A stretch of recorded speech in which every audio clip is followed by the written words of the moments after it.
लोग मुझे याद करते हैं, कभी अच्छा तो कभी बुरा मानते हैं।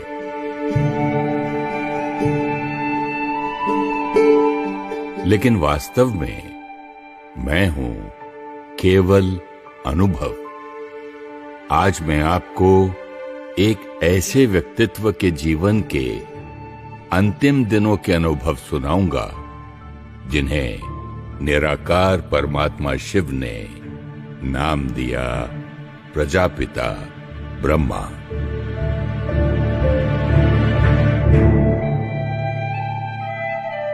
बात दिसंबर 1968 की होगी। आबू में सर्दी बहुत थी, जहां ठंड में लोगों को बाहर निकलना मुश्किल था। वहीं बाबा और यज्ञ के सभी गॉडली स्टूडेंट्स अपनी दिनचर्या में अडिक्ट थे। एक नया स्टूडेंट पहली बार बाबा से मिलने आया था।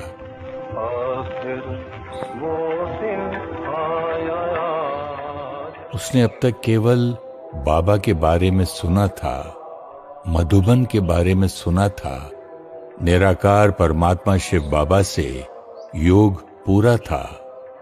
उसे उत्सुकता थी कि देखूं तो जरा कौन सा वो भगीरथ है जिसे ज्ञान सागर परमात्मा ने चुना है। जब वो क्लास में आया तो बाबा ज्ञान मुरली चला रहे थे। पार्टी लेट आने के कारण वो स्टूडेंट पीछे जाकर बैठा। मन की बात उसने किसी से कही तो नहीं, लेकिन मुझसे छिपी भी नहीं, क्योंकि मैं ही तो वो सारे अनुभव हूं।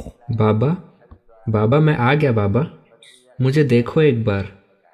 बाबा मुझे एक बार देखो। कितने जन्मों से आपको ढूंढ रहा था, अब मिला तो भी पीछे बैठा हूं, दिख भी नहीं रहा आपको।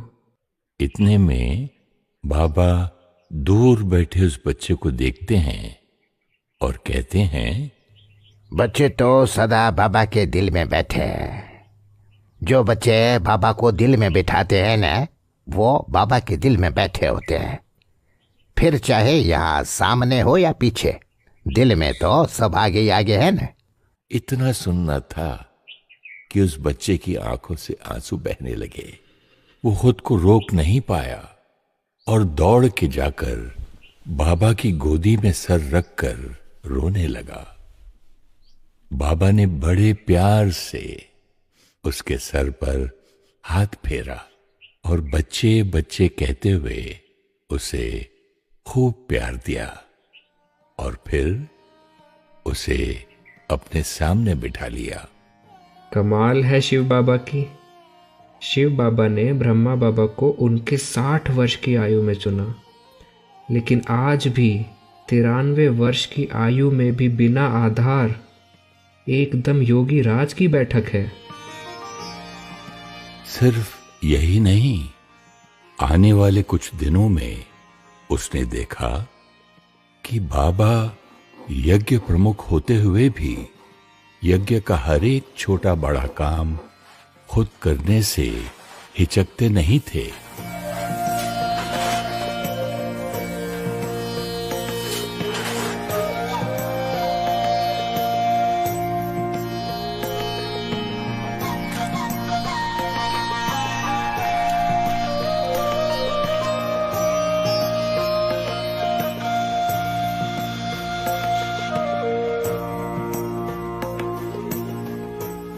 उन दिनों में बाबा बिल्कुल स्वीट साइलेंस में शिव बाबा की याद में खो जाया करते थे। इतना कि उन्हें आसपास होने वाला शोर या आवाज का कोई भान नहीं होता था।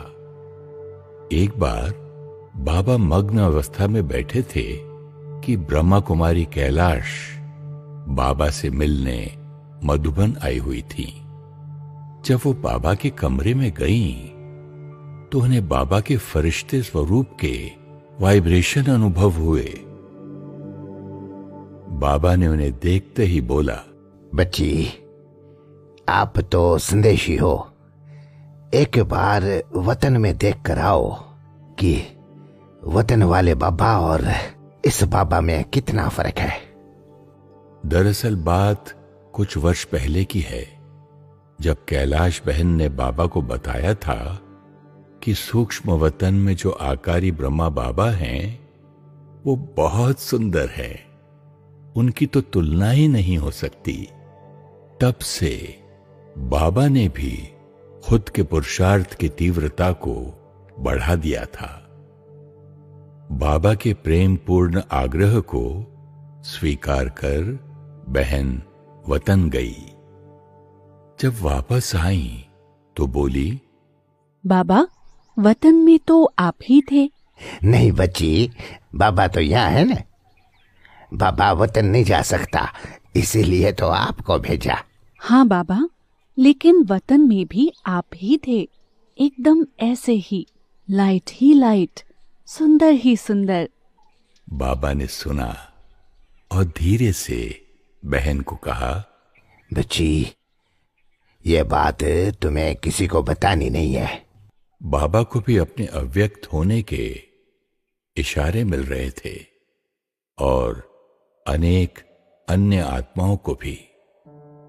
पुष्पाल दादी जब मधुबन में इन दिनों में थीं, तो देखा कि बाबा और दो दादियां क्लास से बाहर आ रहे हैं। उन्होंने देखा कि दोनों दादियां तो जमीन पर चल रही हैं, लेकिन बाबा जैसे जमीन से धीरे धीरे 2-3 फुट ऊपर ही चल रहे हैं। दादी ने देखा और एकदम आश्चर्यवत होकर एक टक देखती रही। उनको लगा जैसे बाबा फरिश्ते के समान उड़ते जा रहे हैं। कुछ देर बाद वो दौड़ कर गई और बाबा को पकड़कर कहने लगी, बाबा, अब मत जाओ, यहीं रहो ना। हाँ बच्ची, बाबा तो यहाँ ही है, आपके पास है बच्ची। बाबा तो पास है ही और सदा रहेगा। उनके तो वो और करीब होते हैं जो दिन रात शिव बाबा के प्यार में खोए रहते हैं। ब्रह्मा बाबा उसी प्यार की पालना देने के निमित्त थे। वो बच्चों से दूर कैसे हो सकते थे?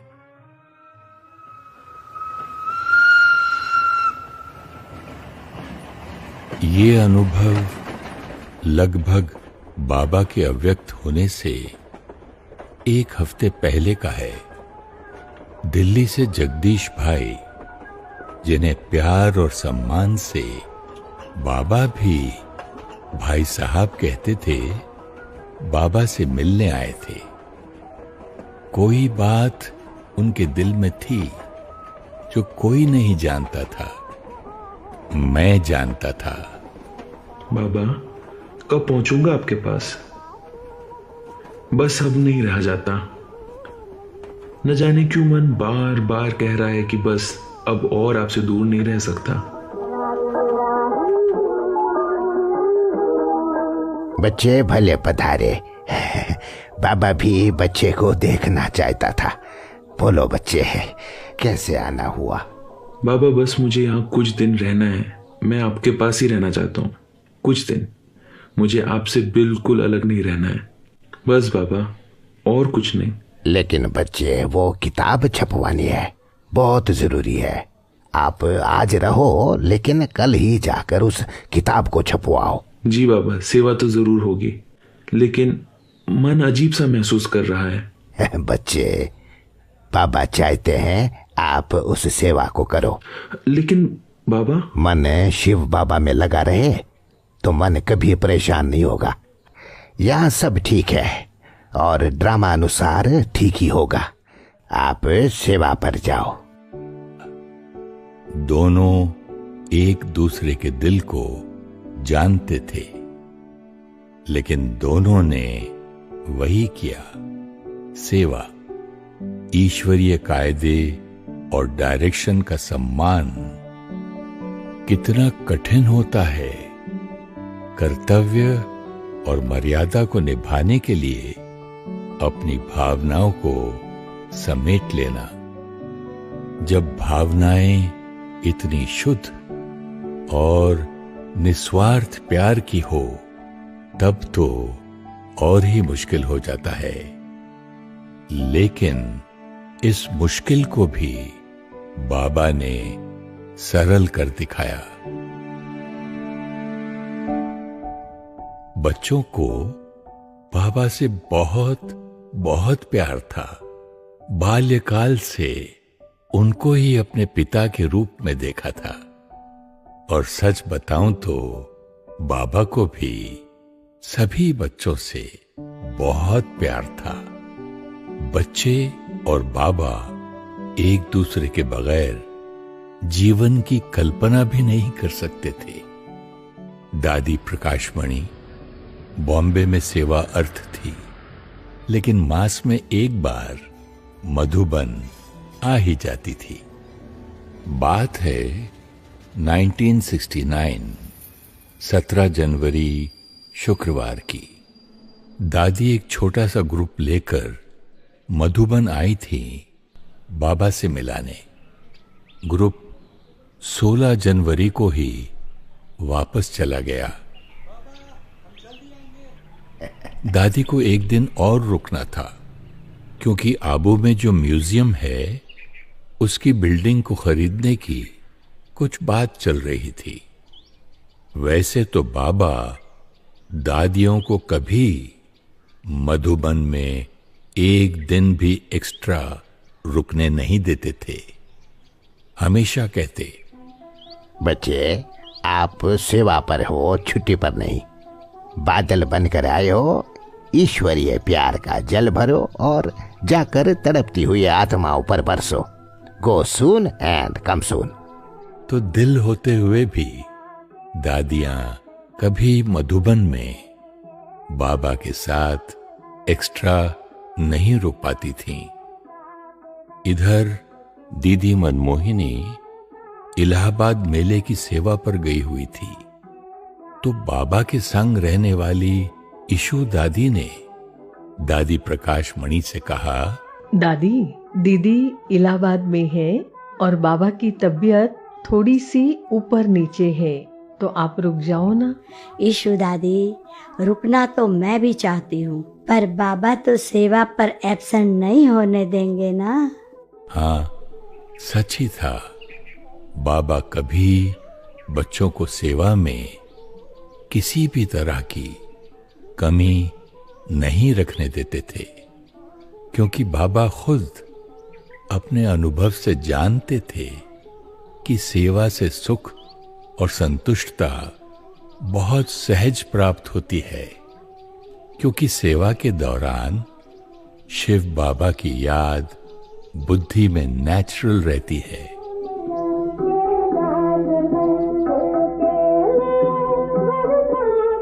17 जनवरी को दादी ने बाबा को बताया कि आबू म्यूजियम का जो मकान आपको पसंद आया था, वह मकान मालिक भाई हमें मकान देने को राजी हो गया है, तो इसकी लिखा पढ़ी जल्दी कर लेंगे।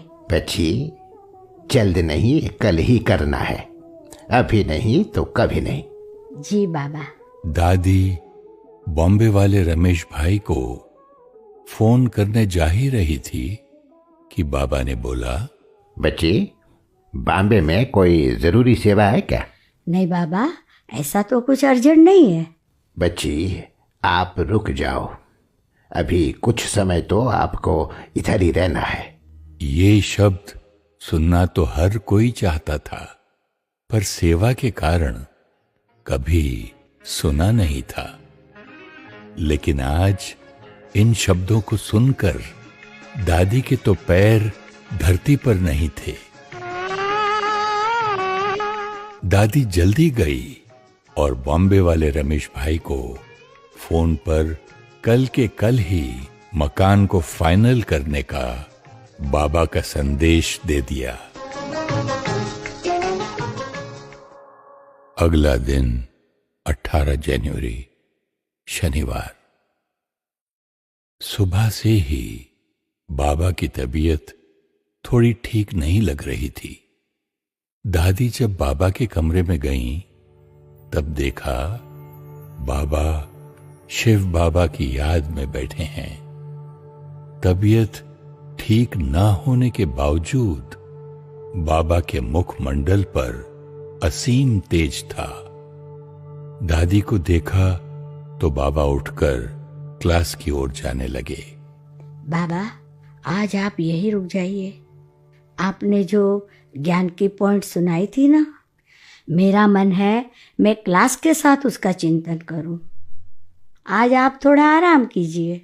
दादी को अंदर से मालूम था कि बाबा रुकने वाले नहीं, क्योंकि 1936 से लेकर अब तक बाबा ने एक दिन भी क्लास किसी भी कारण से मिस नहीं की थी। उन्हें थोड़ा अलग महसूस हुआ जब बाबा ने कहा, ठीक है बच्ची, भले। दादी ने बाबा को धीरे से कहा, बाबा, डॉक्टर को बुला लेते हैं, वह आकर सिर्फ थोड़ा सा आपको देख जाएंगे। नहीं बच्ची, डॉक्टर की जरूरत नहीं है। बाबा सुप्रीम सर्जन से बात कर रहा है, लौकिक डॉक्टर की जरूरत नहीं। आप जाओ, क्लास में देर नहीं होनी चाहिए। बाबा की आज्ञा मानकर दादी क्लास में चली गई। क्लास खत्म होने के बाद आकर देखा तो बाबा के बगल में सभी सेवा केंद्रों के बच्चों की चिट्ठियों का अंबार लगा हुआ था। दादी ने बाबा से कहा, बाबा, आज रहने दीजिए ना, कल लिख दीजिएगा जवाब। आप थोड़ा आराम कर लीजिए। बाबा लिखते ही जा रहे थे और सिर्फ सर हिलाया। दादी ने देखा बाबा एकदम सीरियस होकर पत्र लिख रहे थे। फिर से दादी ने प्यार से बोला, बाबा, आप आराम कर लीजिए। नहीं बच्ची, ये बहुत आवश्यक है। आज बाबा को सारी चिट्ठियों का जवाब देना ही है। बच्ची, बाबा ठीक है, आप नाश्ता कराओ, फिर बाबा और आप सैर पर जाएंगे। जी बाबा कहकर दादी चली गई और बाबा चिट्ठियों को गौर से पढ़ने लगे। देखा है तुमको बाबा, रूहों को प्यार करते। किसी सेवा केंद्र की एक चिट्ठी में बहुत सारे बच्चों ने बाबा को याद प्यार दिया था। उस चिट्ठी के अंत में हर एक का नाम साइन किया हुआ था। बाबा ने उत्तर में एक एक बच्चे का नाम लिखा और फिर याद प्यार और नमस्ते लिखा। बाबा को मन में था कि एक भी बच्चे का नाम नहीं छूटना चाहिए, इसलिए बाबा बार बार उनके नाम मिला रहे थे।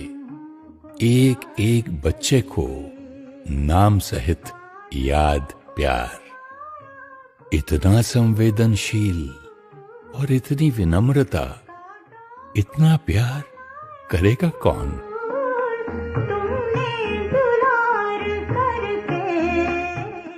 थोड़ी देर बाद दादी आई तो बाबा ने दादी का हाथ पकड़ा और पांडव भवन के कोने कोने में ले जाकर दिखा रहे थे।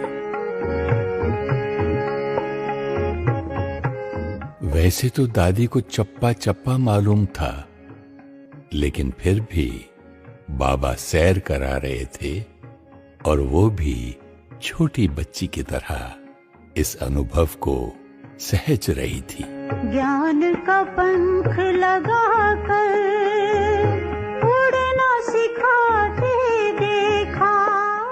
बच्ची, बाबा यहाँ बच्चों के लिए कमरा बनाने चाहते हैं। यहाँ अच्छी सी नहानी होनी चाहिए।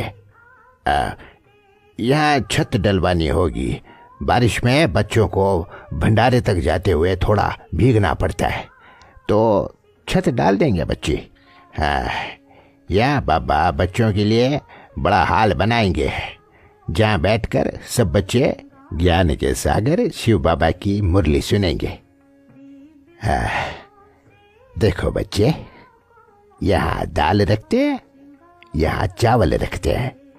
तबीयत के कारण बाबा भंडारे में करीब 3 दिन से नहीं गए थे, नहीं तो रोज बाबा भंडारे का चक्कर जरूर लगाते थे और हाथ भी बटाते थे।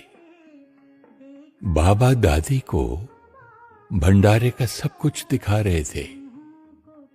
भोली दादी को पता चला बाबा भंडारे में आए तो वो तुरंत दौड़ कर आई और भावुक होकर बोली, बाबा आप भंडारे में 3 दिन बाद आए हैं, मैं आपसे मिल भी नहीं पाई बाबा। तभी बाबा ने भोली दादी का हाथ पकड़ा और लंबी दृष्टि दी और कहा, बच्ची आज जितना मिलना है बाबा से मिल लो, अपनी पूरी दिल से बाबा से मिल लो बच्ची। बाबा भी है, इधर ही बाबा से मिल लो। भोली बच्ची, वाह बच्ची।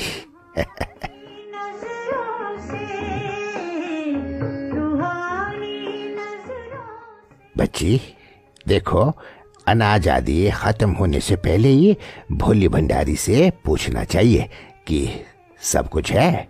रूहानी नजरों से देखा निहाल करते। ऐसे बाबा दादी को हर बारीक से बारीक चीज दिखा रहे थे। क्यों? ये राज तो सिर्फ बाबा जाने और शिव बाबा जाने।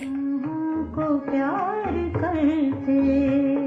अहमदाबाद से रमेश भाई का फोन आया कि शाम को 4 बजे आबू म्यूजियम वाले मकान की डील फाइनल हो गई है और वो शाम को 6 बजे वाली आगरा लोकल से आबू आ रहे हैं। ये आबू म्यूजियम का मकान बाबा की प्रेरणा से लिया हुआ यज्ञ का पहला मकान था। दादी ने बाबा को खबर दी तो बाबा मुस्कुराए और बोले, अच्छा है बच्ची, आज रात्रि क्लास जल्दी करनी है, डिनर जल्दी करना चाहिए सबको, बाबा को बच्चों से मिलना है। बाबा आज आप रेस्ट कर लीजिए। नहीं बच्ची, सवेरे भी बाप बच्चों से नहीं मिले तो बच्चों की बुद्धि चलती है। आप जाओ, जल्दी भोजन करने को कह दो सबको। शाम को बाबा क्लास में काफी देर तक केवल दृष्टि देते रहे, मानो एक एक में बल भर रहे हैं, एक एक को आधार स्तंभ की मजबूती दे रहे हैं। फिर बाबा ने मधुर महावाक्य चलाए। अभी खुशी का पाया चढ़ना है, बस याद की याद रहते हैं, फिर जितना जो याद करे खुशी का पाया चढ़ता जाएगा। सब में अपन के गुण भी होते नहीं, वो गाया जाता है, निंदा हमारी जो करे मित्र हमारा सो भवन वचे। भगवान कहते नहीं, मेरी गिलानी बहुत कर मैं आके मित्र बनता हूँ, तो गाय भी जाता है नहीं। मीठे मीठे से कर लेते रूहानी बच्चों पे थे, रूहानी बाप और दादा का दिल जान से करते, इनसे याद तारा गुड नाइट।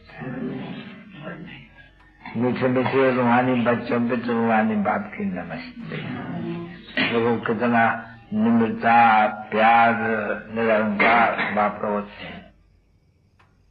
अच्छा बाबा छुट्टी ले। रोज बाबा रात्रि क्लास के बाद गुड नाइट कहते थे।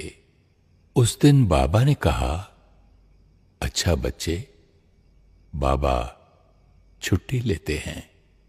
सबको अलग तो लगा, लेकिन इतना ध्यान किसी ने नहीं दिया।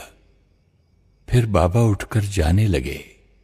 बाबा सब बच्चों को इतना सम्मान देते थे कि कभी पीठ करके क्लास से नहीं जाते थे, हमेशा पीछे पीछे चलते हुए जाते थे। आज भी बाबा वैसे जा रहे थे, लेकिन दरवाजे पर रुक गए, फिर से लंबी दृष्टि दी और 3 शब्द कहे, बच्चे, निराकारी, निर्विकारी, निरहंकारी। ये 3 शब्द आध्यात्मिक उन्नति का बीज हैं। रोज कई बच्चे बाबा को गुड नाइट करते थे। बाबा की तबीयत सुबह से ठीक नहीं थी, तो दादी प्रकाशमणि, दादा आनंद किशोर और कुछ भाई बहनें बाबा को जल्दी गुड नाइट करने गए। कमरे में उन सब ने देखा कि बाबा शिव बाबा की याद में एकदम जैसे कि मग्न अवस्था में हैं। शिव बाबा और ब्रह्मा बाबा की रूह रिहान चल रही है। कमरे में अशरीरीपन का एक चमत्कारी वायुमंडल था। हर एक को शरीर का भान ही नहीं रहा।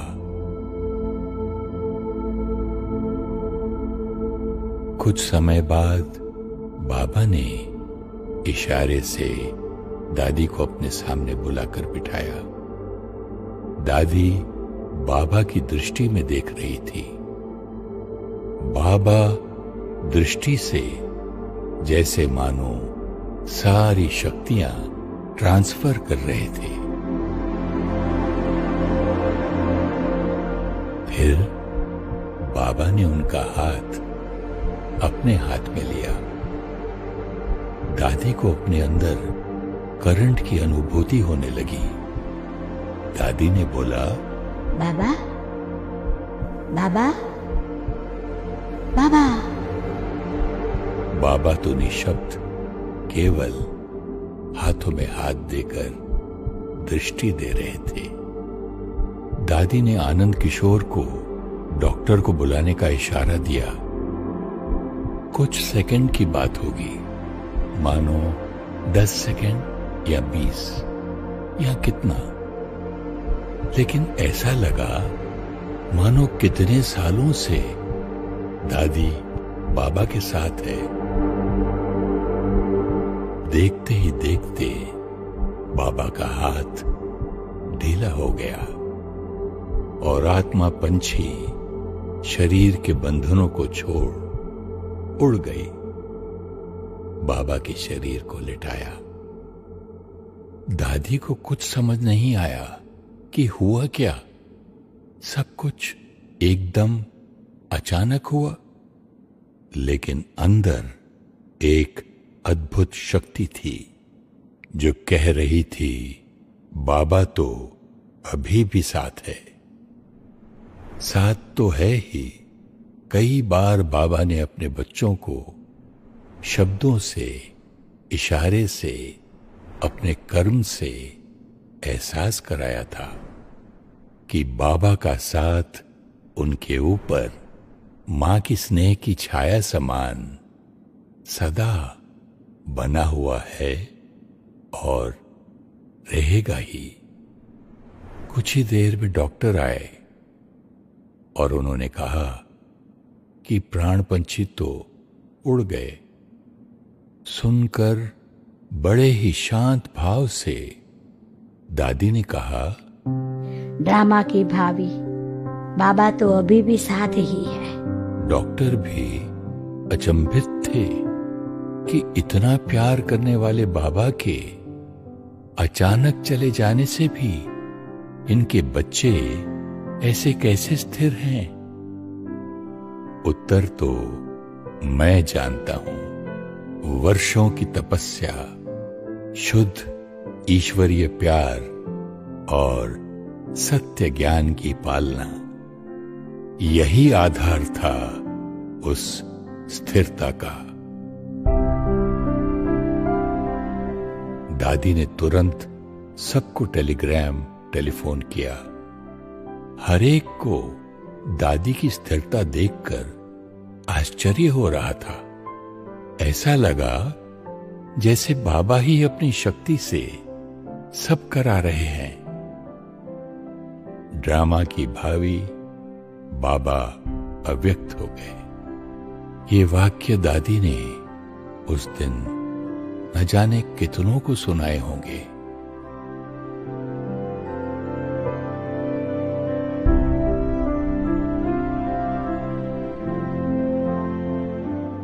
अपने प्राण प्यारे बाबा के अव्यक्त होने का समाचार न सुनने वाले के लिए न ही सुनाने वाले के लिए आसान होगा, लेकिन मैंने देखा कि फरिश्ता स्वरूप ब्रह्मा बाबा जैसे हर आत्मा को अब भी प्यार और शक्ति भर रहे थे। ना सिर्फ दादी किंतु प्रत्येक ब्रह्मा कुमार कुमारी को मैंने बड़ा ही स्थिर और अचल देखा। बाबा के अचानक चले जाने से सब थोड़ा हैरान तो थे, लेकिन अब क्या होगा, आगे क्या होगा, ऐसे सवालों ने एक को भी हिलाया नहीं, क्योंकि हर एक का दिल जानता था कि परमपिता परमात्मा दिलाराम शिव बाबा विश्व परिवर्तन करने आए हैं, और जब तक विश्व परिवर्तन नहीं होता ये कार्य चलता रहेगा। बाबा तो अंत तक हर बच्चे का साथ निभाने के लिए बंधा हुआ है, और उसको बांधा है बच्चों के प्यार ने।